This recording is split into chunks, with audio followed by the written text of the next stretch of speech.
What's up, guys? Illuminostic, and welcome to my annual Christmas stream. I do this every year, and what I'm going to offer this time is a little bit different.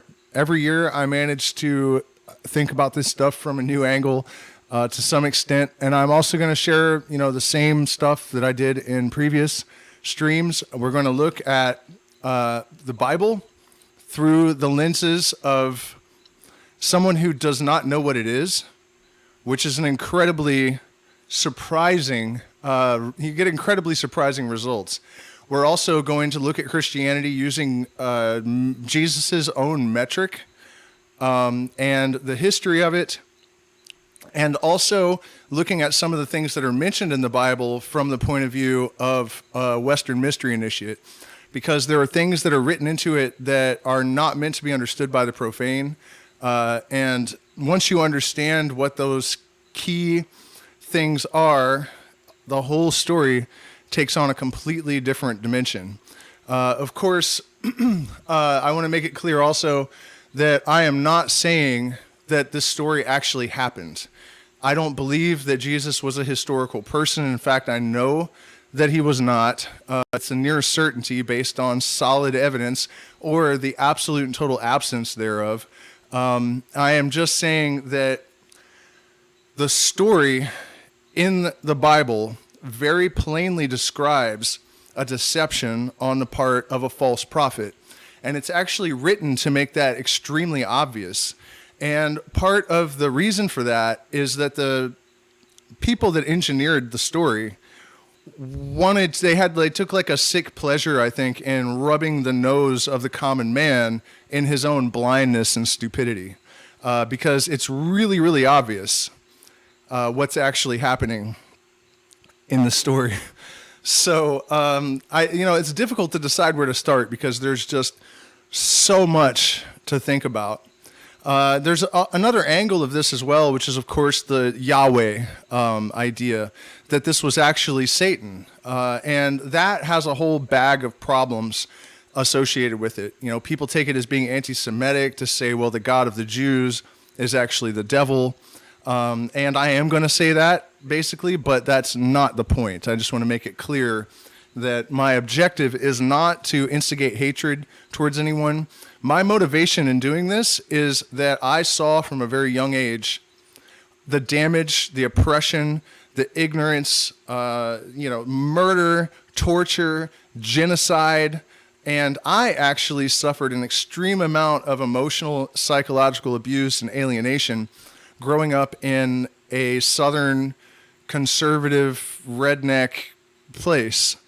The very first really serious altercation, I guess, that occurred, I think I was only in third grade, and I don't know how this came up on the playground, but there was a little girl, and we somehow were talking about religion, and I said, well, I don't believe in Jesus. And she said, well, then you're a devil worshiper. And I said, no, if I don't believe in the whole thing, then I don't believe in any part of it. And she said, no. According to my daddy, you're a devil worshiper. And so this rumor got around the playground that I was a devil worshiper. And so people starting fights with me, and, I guess bullying me would be the terminology people would use now, although I certainly didn't think of it like that back then. And yeah, Julius Caesar, we are going to talk about how the myth was engineered. We know where it all came from. We know what the parts and pieces are. Jesus is a Franken myth. It is a composite myth based not only on older gods and older stories, but also on light, which is the proof positive that it was mystery adepts that actually engineered the Bible, because they very clearly understood that it is the wave that gives rise to the photon, and that is where our consciousness originates. But we're getting ahead of ourselves in the story a little bit there. Also, while I'm on the subject, I wanted to mention something really interesting happened, I think last week. It may have been 2 weeks now.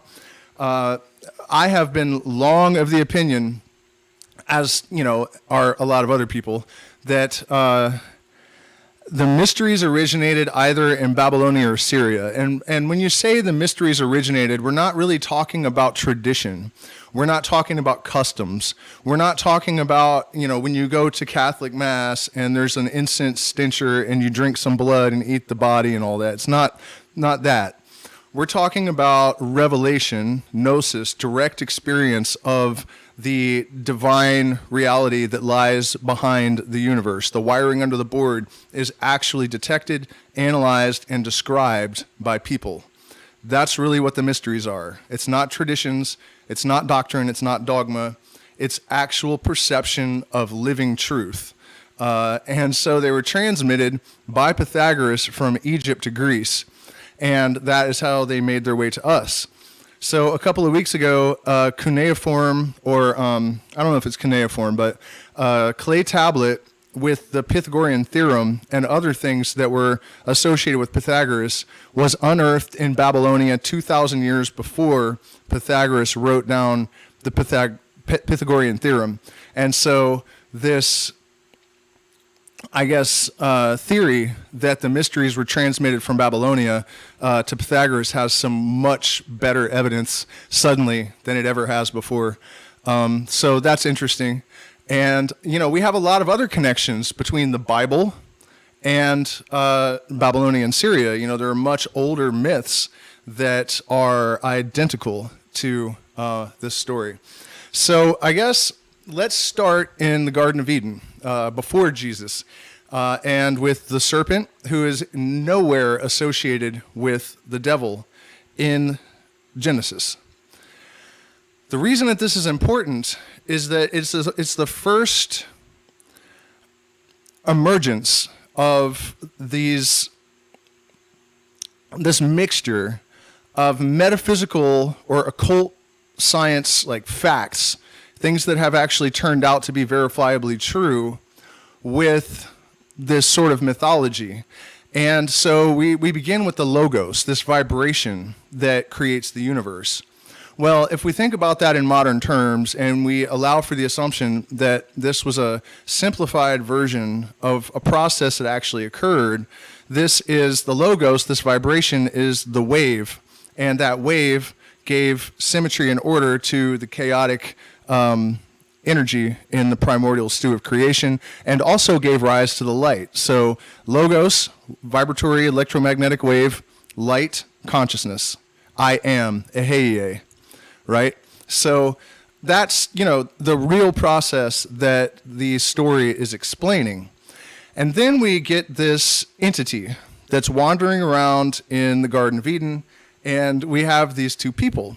And it is telling them, do not eat of that ayahuasca, or I guess in Syria, it would have been Syrian rue and Acacia confusa, probably.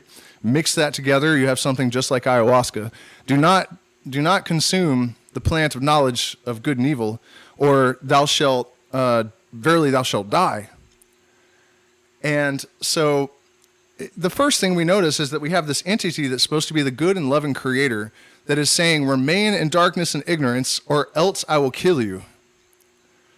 Already we have some sort of suspicious behavior on the part of this entity, who, by the way, is usually not referred to as him.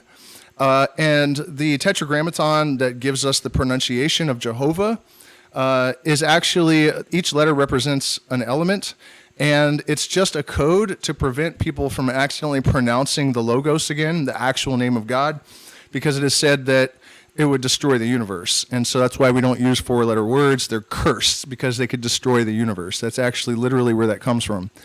So then the serpent comes, and the serpent says, you should eat of the tree.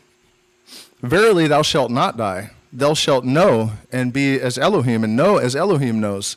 Elohim, by the way, is a masculine form of a feminine plurality.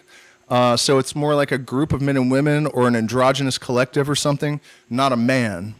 So, I'm just making sure that we keep track of all the distortions, perversions, reconfigurations that happen before we even get to like the 10th page of this book. It's already completely different than what it actually says. And so they eat of this tree, and then they know. And So who lied? The serpent did not lie.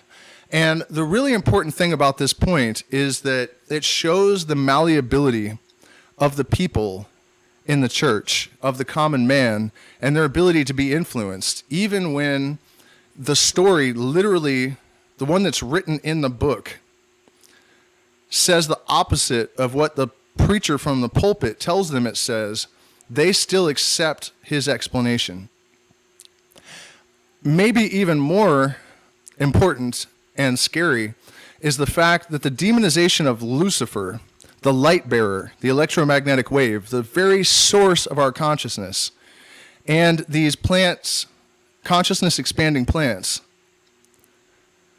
this was known to the mystery initiates that there would be no slaves if they consumed these psychoactive plants, that these religions would not be accepted. You know what's happening to Mormons right now in Utah? A lot of them are leaving the church and joining a mushroom group that is searching for God and admitting they don't know the truth.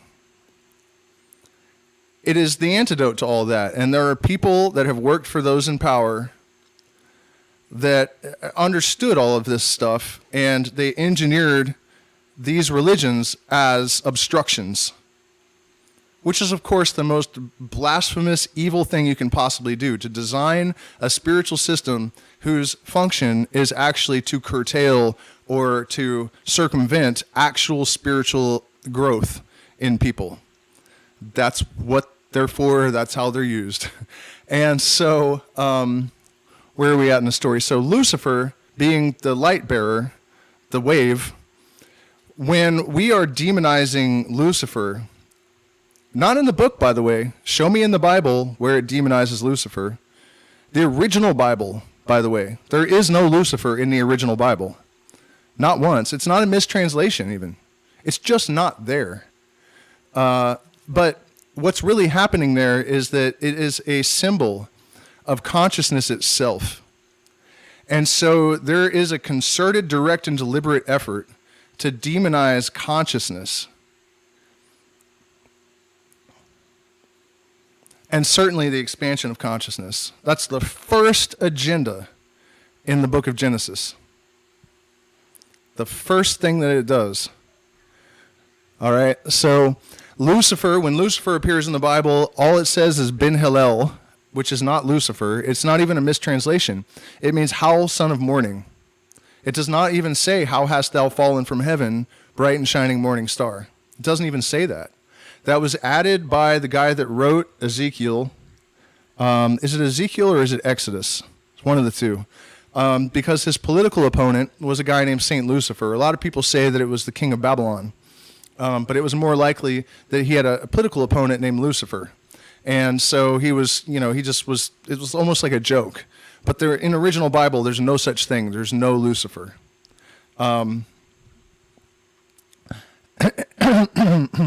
And so now let's move along and start to get to where Jesus comes into our story. We have John first, who is a teacher, and he warns, Satan may come as an angel of light. This is like 35 or 45 pages before Jesus shows up saying, God has sent me and I am the light.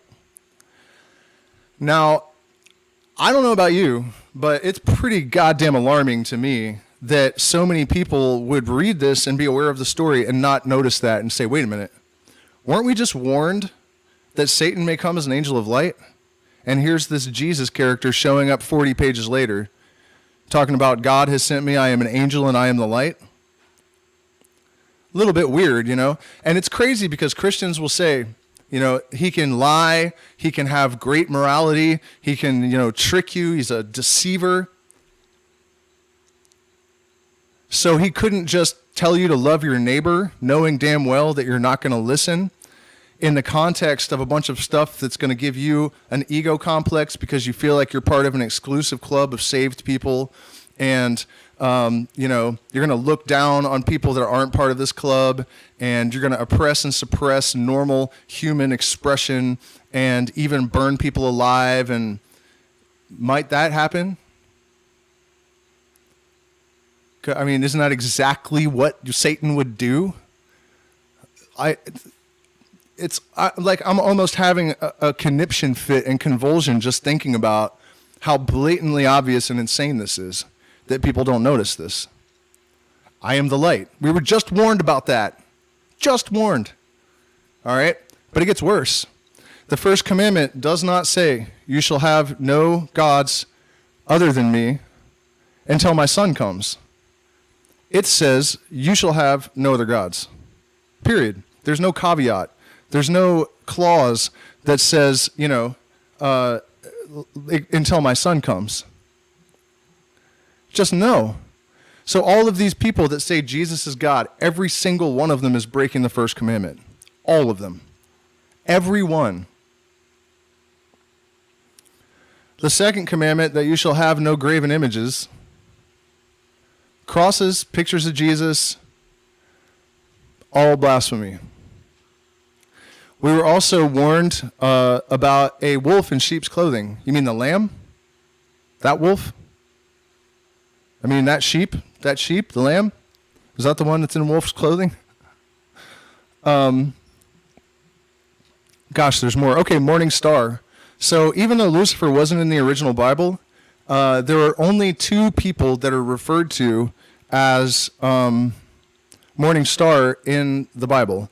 The first one is, how hast thou fallen, King James Version, by the way. There is none in the original Latin or Greek and Hebrew. There's no reference to this at all. It's a later edition. There is no such thing as Lucifer. It's not real. But the morning star, Hesperus, in Greek, how hast thou fallen from heaven, bright and shining morning star, King James Version. And then you know when the next time it comes up is? Jesus refers to himself as the bright and shining morning star. Wait, what? Lucifer? I thought he was a deceiver and a snake. Huh, that's odd. So then we're told that count the number of a man, and if it's 666, then this is the evil Antichrist or whatever. So in Gematria, the number 9, we have 9 likes. Hit the like button, please. Also support me on Patreon and Zelle and PayPal, and join my Patreon if you would like to join our secret streams and keep this channel afloat, because we're demonetized, and without your support, I do not get anything for doing this. And because of this, the type of content I make, I am heavily shadow banned. So we really do appreciate support and likes, because people see the likes and they think, well, this is good stuff, so I should click on it. So the number 9 is the circular number. It's the number of truth, because truth is self-substantiating. Truth is always truth. It doesn't change. It's eternal. Once it has established itself, it's eternal. It's truth. So if you multiply the numerical value of anything by 9 and you add it all together, it's 9 again. So if you multiply the numerical value in Aramaic or Hebrew, either language, for Jesus Christ, Messiah, and serpent, multiply that by 9, it's 666. 6 plus 6 plus 6 added together is again 9, which is not the sun. The sun is 6. The moon is 9, the illusion of light, the false light. So, and then, okay, so people will argue, well, but Jesus taught good morality. Isn't the highest possible teaching in the world that, you should love your neighbor as you love yourself? Don't you say yourself, Illuminostic, that would fix all the problems in the world if everyone would just wake up tomorrow and start doing that? Yes, it's true. But my son could probably tell you that without ever having heard it before.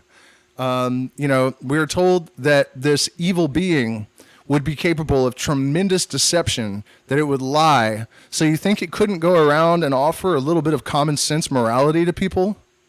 That's really so difficult?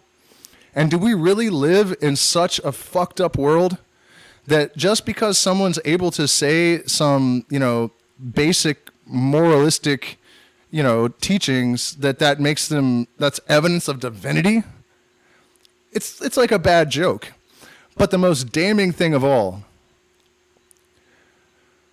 more people have died behind Christianity in one way or another. So we're talking holy wars, the burning of the Gnostics in France, which most people don't even know about, the witch what are they called? The Salem witch hunts, and everywhere else too. South America, and the fact that it's used to justify a lot of atrocities. So when we had slaves, and people always try to twist this and say that I'm saying that Christianity created slaves. No, but it did facilitate slavery, because to the Christian mind, they're heathens, they don't have rights, they're not human. It's not just that they were Africans, they're not Christian, right? And in modern times, I have watched this logic applied to murders of people when I lived in the South, right? Tire iron guy beat the guy almost completely to death, wasn't quite a murder. Asked him how he was able to do that if he's Christian. He said, I can do it because I'm Christian. Jesus will forgive me for anything. And the logic of the people that burn people alive and do all this other horrible stuff is that if you are unsaved, it is your destiny to be tortured for all of eternity. Might as well start doing God's work right here and now. And I think that, people that aren't from fundamentalist Christian areas, that didn't grow up around these lunatics, don't really realize the danger. You don't understand. You think that it's just people like going to church and trying to be nice. Maybe they're a little bit hypocritical. No. It's way worse than that. But if you add up all of that, science being set back 250 years, that's the estimate. 250 years. Copernicus, I think, was executed. Galileo was on house arrest his entire life. How many people died because of that? We can only estimate. But it is true that, medical science and other types of science were delayed. And where would we be in human history? Nobody knows, because of Jesus, It is more death than all of the dictators and natural disasters in human history combined. And so, according to Jesus' own metric, by the way, you guys, I'm doing a music stream after this, so please come and hang out with me there. By Jesus' own metric, judge a man not by his intentions, but by the fruits of his labors. He said that. So it doesn't matter if Jesus meant well even. The fruits of his labors are oppression, suppression, destruction, genocide, entire cultures wiped off the face of the earth. By his own metric, Christianity is the most evil force in the history of planet Earth. The only thing that gives us a run for its money right now is maybe Islam. A little bit scarier, probably, to me.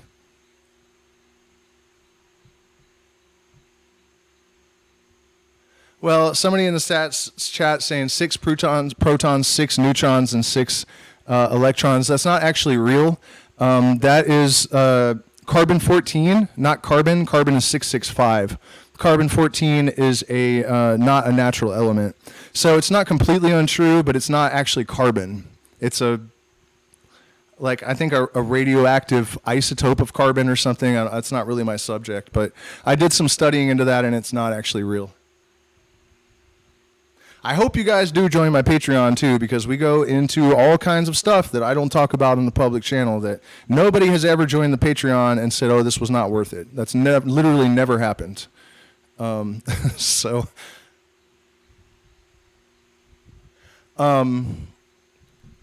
was I at with this story though?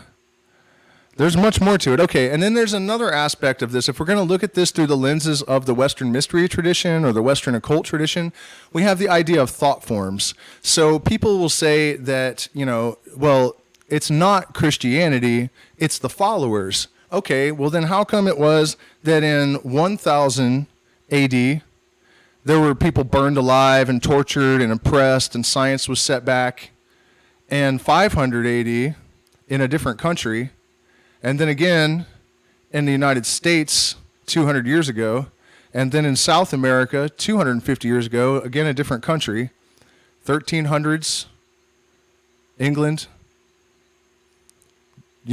it doesn't matter where in time and space Christians are. They act the same way everywhere and always. Of course, there are exceptions. There are nice little old ladies that just follow it and love Jesus, and some people totally take the best possible thing away from it. But overall, it is not good. It is not good. And, listen to the things that I have laid out here. I mean, it doesn't get much more airtight. Throughout history, no matter where it is, no matter when it is, Christianity is always suppressive, oppressive, and even murderous. So that kind of defeats the whole, it's not the thing, it's the followers. Wherever the thing goes, same shit happens. That's what happens when a thought form is let loose. Nothing can do things that are not within its nature. A thing is not capable of any change or effect that is not inherent in it as some modality of expression. Can't happen. Doesn't happen. Won't happen. Right? So this idea of the thought form, there's another way of looking at this that's a little bit more forgiving. If I was wrong too, do you think I'd have a heart attack right now or get hit by lightning? That's what the rednecks always used to tell me in Virginia, They would say, well, if you say that you're Jesus or whatever, you'll get hit by lightning. And I'd be like, I'm Jesus, fuck you, God, as loud as I could. And they would all like run and jump, dive on the ground, like, I did get hit by lightning eventually, but it was not for that reason.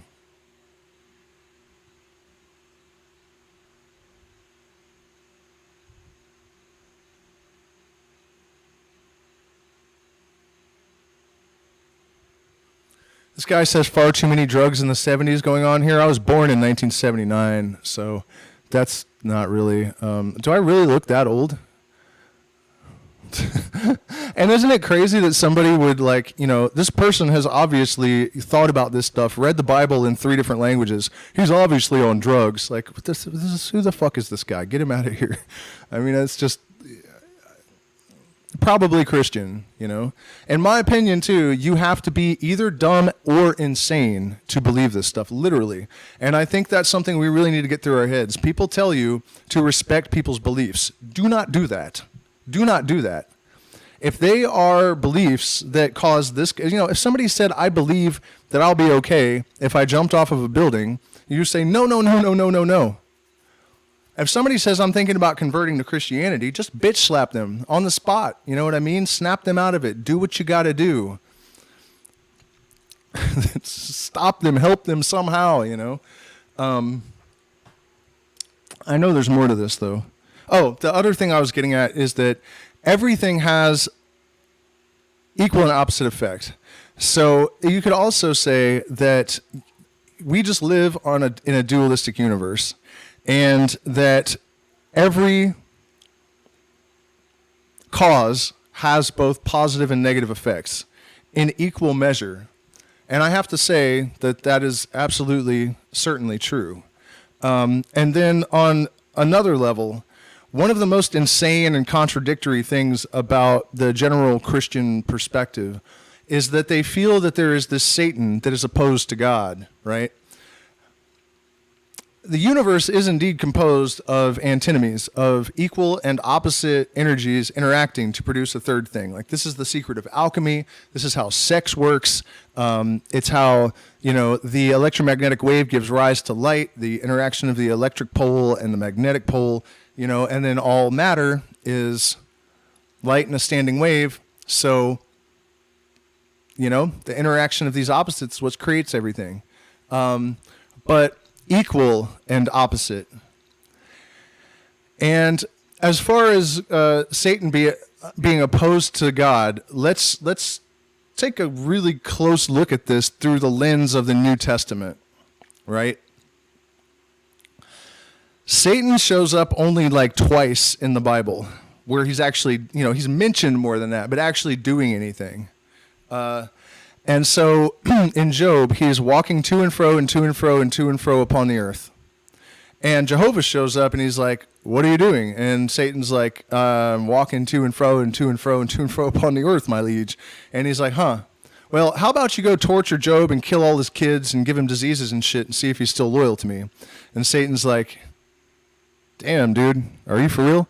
He's like, yeah, go do it. So Satan's like, all right.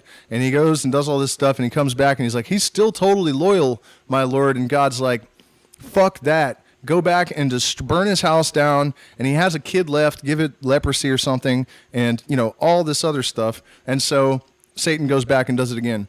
Why, if he's the adversary of God, is he doing exactly what he is told? What exactly is that? And whose idea was all this shit? Not Satan. So, already we have some major dissonance going on there. But wait, it gets worse. So we have this idea that God is totally sovereign. So Satan is the adversary of this totally sovereign, like it's totally sovereign, and God has a plan and everything moves according to God's will, except this one ninja that is like not having it or whatever. It doesn't make any sense. The obvious reality is that if there is a God, it is the totality of creation. The laws are its mind, the matter is its body, and the rules of the universe are as they are because they cannot be constituted along any other lines and still have this creation. The Freemasons say that necessity is one of the three highest laws. Things are as they are because they must be. And so, the obvious solution to this is that if there is some sort of God, there is no opposition. There are just constituent elements, and some of them have opposing roles to play. So, in some way, shape, or form, I suppose Christianity played a role. It did its duty. It served its purpose. But now it's following humanity around like an unwanted groupie at an after party. And it's time to show this bitch the back door.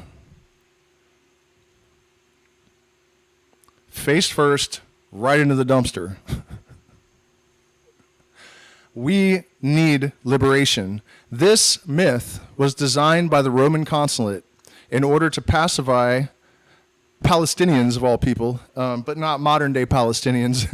But, it's just funny. There's still this holy, it's not funny, but it's ironic, I guess. There's still this holy war happening there.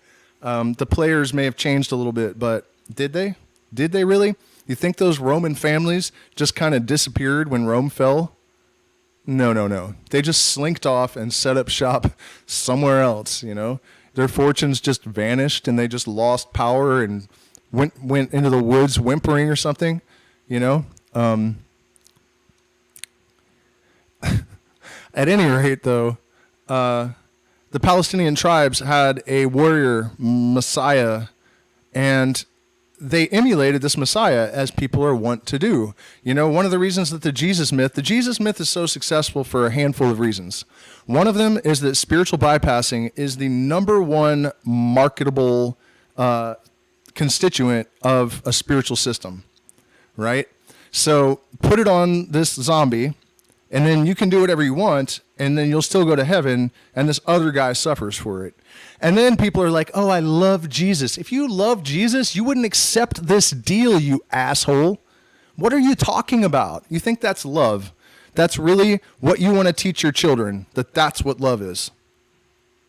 And people wonder why the world is so fucked. People think this makes sense because most people are kind of like biological record players. Whatever goes in just comes right back out. So they've been taught all this shit, and they never stopped and thought, wait a minute. Is this like the most fucked up possible scenario and psychological disposition that you could possibly engender?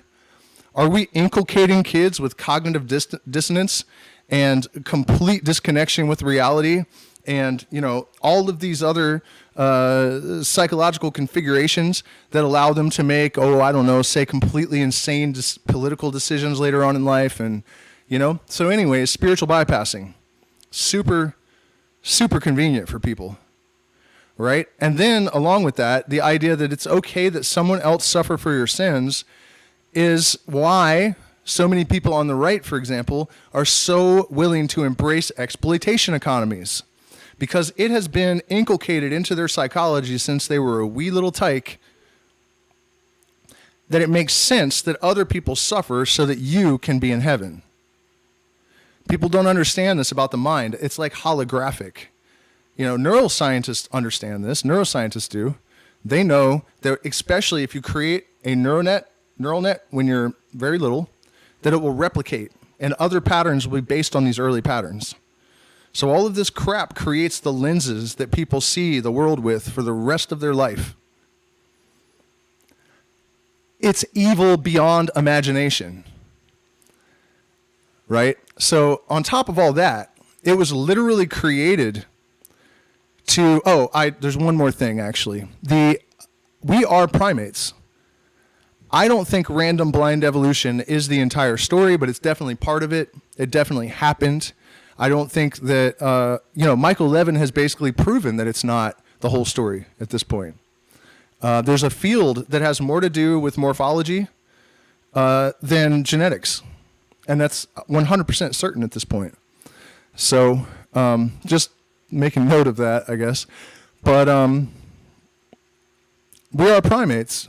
And the same reason that people worship these presidents and put all of their belief and hopes and they're obviously complete pieces of shit. Every single one of them, all of them.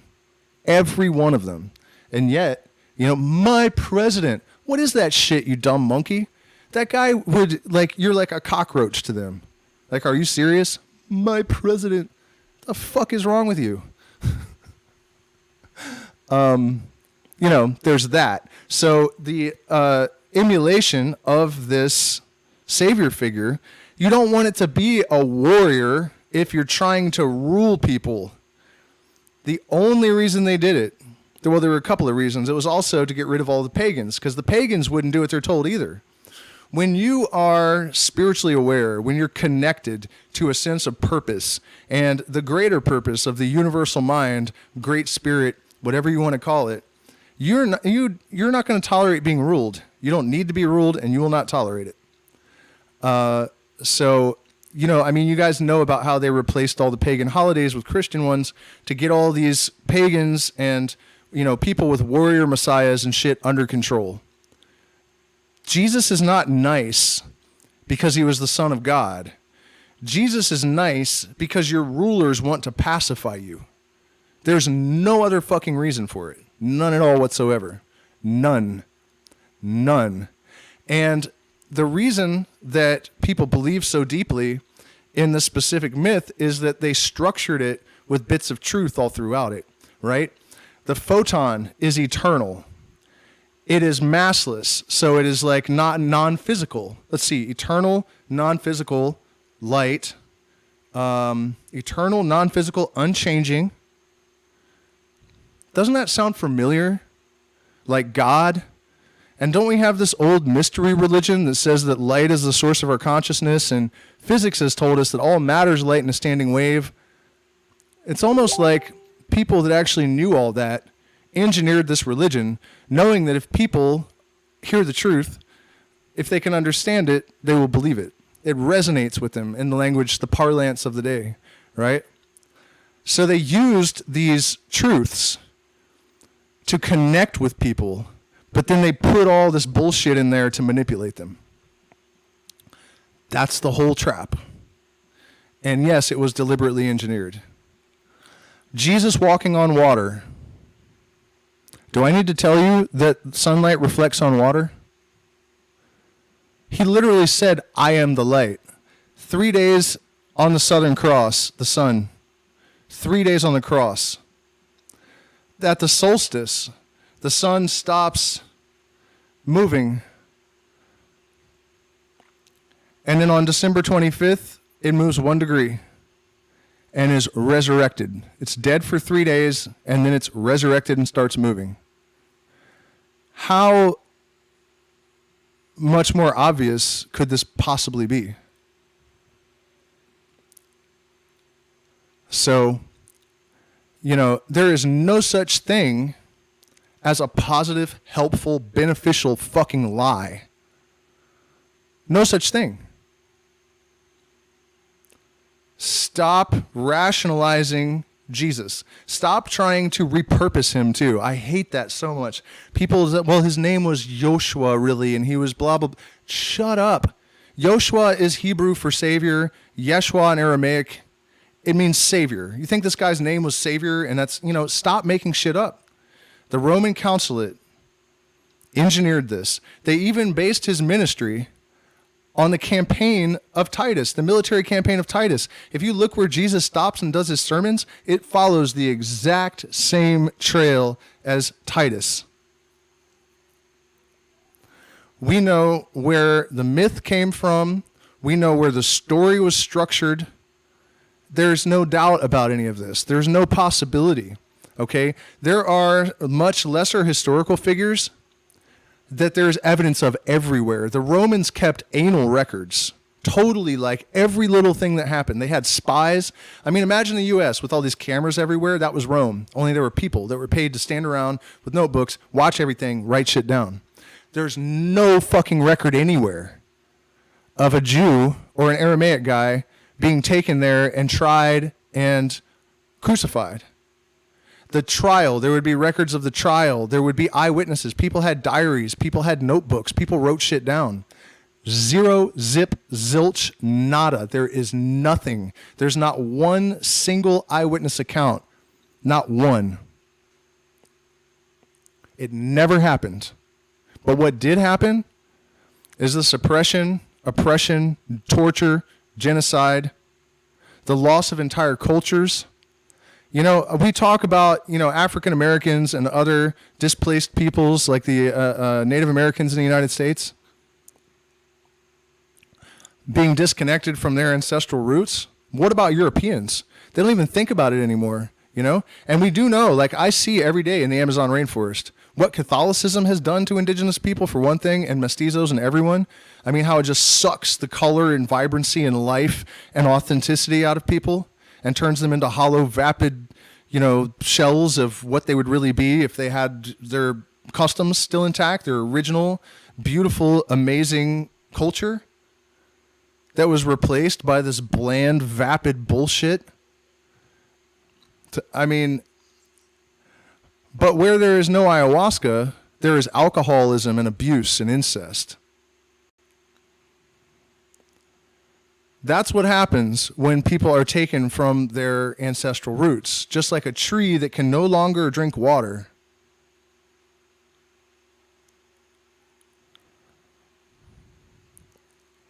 Right? So what were white people connected to before Christianity took it all from us? How much more powerful would we be? What would white people be like if we had not been disenfranchised from our ancestral roots?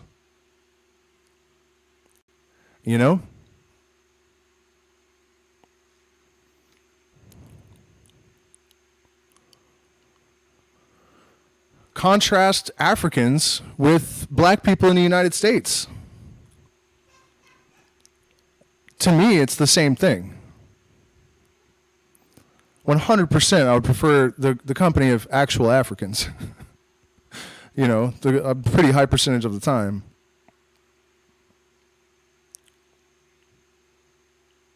Everyone that still has their connections to their ancestral roots, when contrasted with the ones that don't, are far more interesting, healthier. I said that here where the indigenous have been separated from their plant medicines, that, there's alcoholism and violence and all of this stuff. But on the flip side of it, they are healthier, happier, more loving. Like the energy of a Shipibo community where everyone is still drinking ayahuasca from the time they're 4 years old. Small amounts when there's little children, drops even. I don't want to, don't get it confused. But, they have this medicine in their life and they are happy and I've never seen them drunk. So, and what was it that disenfranchised these people in the first place?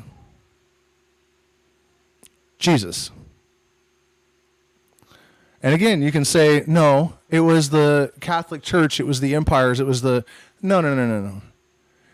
If that was true, why does it happen everywhere Christianity goes? Don't forget about this thought form, reality. It's true. The thing does what it does no matter when and where you put it. And that is absolutely an essential thing to understand.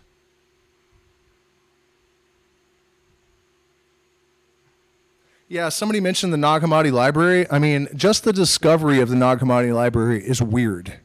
When you think about how vast that desert is, and then you have these guys digging at the base of a cliff, and they find these,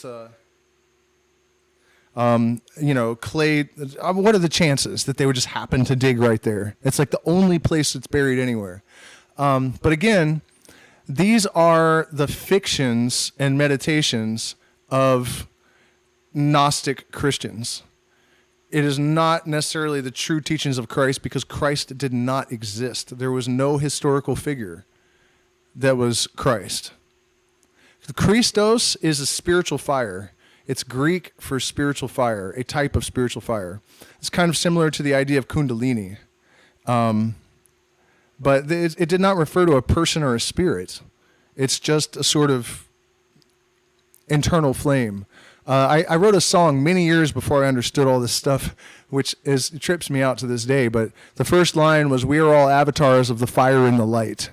And I'm pretty sure that that's a reference to that Christos. It's that which animates us. But I have another stream to do. I'm going to jump on and play a bunch of music, and I need the 10-minute interim to switch gears and throw some water on my face and whatnot. So I appreciate all of you guys so much. I hope you found this enlightening. I'm probably going to not take it down, but download it, edit it, because I'm sure I missed all kinds of stuff. I mean, I've been studying this subject for decades off and on, and there's no way I packed everything in here. So keep your eyes out for a video. I'll add graphics and make it a little bit more interesting, and also add and embellish, and elucidate and pontificate on all this stuff. And I appreciate you guys so much. Please do consider supporting the channel, because we're demonetized, and there are not a whole lot of people out there that are bringing this message in this raw, unfiltered fashion. So if you appreciate that and think it's important, please do support us. Join my Patreon, and you'll have access to 4 years of Inner Circle Apoptye Illuminati content. So thank you guys so much, and I'll see you. Hopefully everyone will show up in the music stream in 10 minutes.